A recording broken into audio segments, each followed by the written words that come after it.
একজন মায়ের আশ্চর্য এক হাদিয়া। মদিনার এক নারী গুমাইসা বিনতে মিলহান, তার নাম উম্মে সুলাইম, মক্কা থেকে প্রথম দায়ী হিসেবে মদিনায় মুসাইব ইবনে উমাইর রাদিয়াল্লাহু তাআলার আগমনের পরেই তিনি হিদায়াতে মুহাম্মাদের রঙে নিজেকে রাঙিয়ে নিলেন। মদিনার লোকমুখে প্রচলিত ছিল, আমরা কখনো কোনো নারীর কথা শুনিনি যার মোহর উম্মে সুলাইমের চেয়ে অধিক মর্যাদাপূর্ণ, কেননা তার মোহর ছিল ইসলাম। আবু তালহা যখন তাকে বিবাহের প্রস্তাব দিয়েছিলেন তখন তার জবাব ছিল, আবু তালহা, আল্লাহর কসম, তুমি এমন মানুষ নও যাকে ফিরিয়ে দেয়া যায়, কিন্তু তুমি কাফের পুরুষ আর আমি মুসলিম নারী, তোমার সাথে আমার বিবাহ সম্ভব নয়। তবে তুমি যদি ইসলাম কবুল করো তাহলে সেটাই হবে আমাদের বিবাহের মোহর। তোমার কাছে তোমার ইসলাম ছাড়া আর কোনো মোহরানা আমি চাইব না। তিনি ছিলেন তীক্ষ্ণতা ও দূরদর্শিতা সম্পন্ন একজন বুদ্ধিমতী নারী, একজন আদর্শ স্ত্রী, একজন আদর্শ মা এবং আল্লাহর পথে সংগ্রামী এক অকুতোভয় নারী।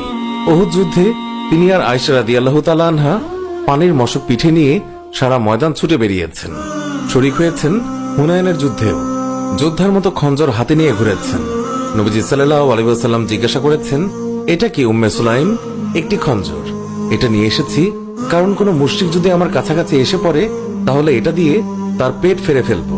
রাসূলুল্লাহ সাল্লাল্লাহু আলাইহি ওয়াসাল্লাম তার জবাব শুনে হাসতে লাগলেন। তার ছোট ছেলে আব্দুল্লাহকে রাসূলুল্লাহ সাল্লাল্লাহু আলাইহি ওয়াসাল্লাম আজওয়া খেজুর চিবিয়ে খাইয়েছেন।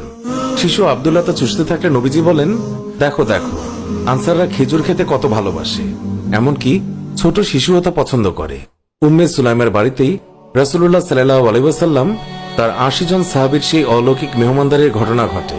১০ জন করে সাহাবী গিয়ে খেয়ে আসতেন এবং সামান্য কয়েকটি রুটির টুকরো সকলের জন্য যথেষ্ট হয়েছিল।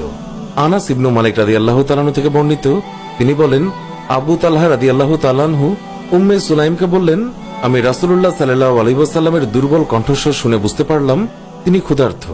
তোমার নিকট খাবার কিছু আছে কি? তখন উম্মে সুলাইম কয়েকটি জবের রুটি বের করলেন।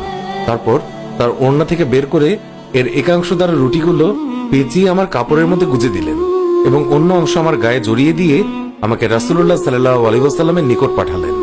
আনাস রাদিয়াল্লাহু তাআলা বলেন, আমি এগুলো নিয়ে গেলাম এবং রাসূলুল্লাহ সাল্লাল্লাহু আলাইহি ওয়াসাল্লামকে মসজিদে পেলাম, তার সঙ্গে অনেক লোক।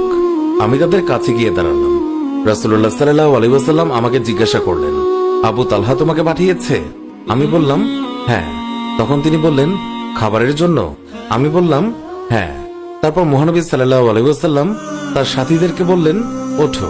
তারপর তিনি চললেন, আমিও তাদের আগে আগে চলতে লাগলাম।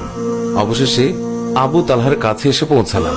আবু তালহা বললেন, হে উম্মে সুলাইম, রাসূলুল্লাহ সাল্লাল্লাহু আলাইহি ওয়াসাল্লাম তো অনেক লোক নিয়ে এসেছেন, অথচ আমাদের